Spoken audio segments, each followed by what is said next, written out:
But this is where Socrates raises his ultimate question. Is it truly just to disqualify a viable candidate from representing the people over a trivial paperwork oversight? The law may be correct on paper, but does it deliver actual justice? Socrates forces us to think about that thin line.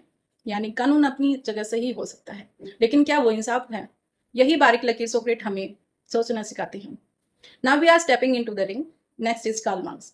Marx argued that all the political systems and government we see are nothing more than committees managing the common affair of the wealthy, powerful elites. To him, every major political shift is driven by capital, that is, money and resources. इस पूरे चुनावी ड्रामे में जैसे ही एक एक vote की कीमत बढ़ी, वैसे ही हॉर्स ट्रेडिंग का साया मंडराने लगा.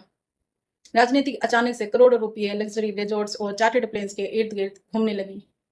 मार्क्सवादी नजरिए से देखें तो यह पूरा तमाशा लोकतंत्र का सबसे बड़ा और कड़वा सच है. यह दिखाता है कि आम आदमी का वोट तो सिर्फ एक बहाना है. असली पावर तो एलाइट क्लास के पास है, जहां विधायकों को भी एक कमोडिटी की तरह तिजोरी में बंद करके सुरक्षित रखना पड़ता है. और आखिर में बात करते हैं हमारे अपने देश के गौरव और Nobel prize winner professor Amartya Sen की. Professor Sen pointed a brilliant concept known as capability approach. He argues that true democracy is not merely about obsessing our bureaucratic procedure or holding elections.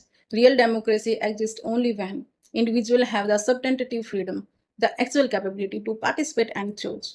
यानी असली लोकतंत्र वो है जहां लोगों और उम्मीदवारों के पास अपनी क्षमताओं का इस्तेमाल करने की असली आजादी हो.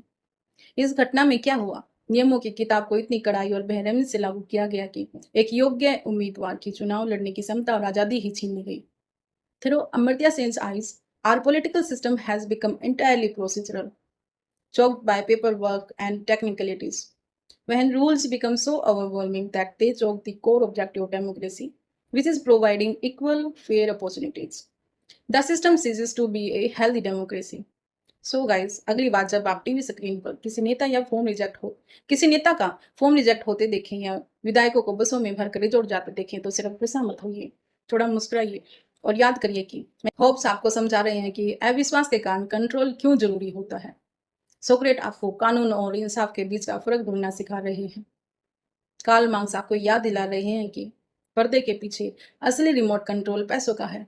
और अमर्त्य सेन हमें सचेत कर रहे हैं कि लोकतंत्र को कागजी नियमों से बहुत बड़ा होना चाहिए. पॉलिटिक्स सिर्फ रोज की उबाऊ खबरों का नाम नहीं है. यह इंसानी दिमाग और महत्वाकांक्षा और महान विचारों की एक जीती जागती लैब है. इस पूरे मामले पर आपकी क्या राय है? क्या फॉर्म रिजेक्ट होना सही था या गलत? कमेंट में अपनी राय जरूर शेयर करें. धन्यवाद.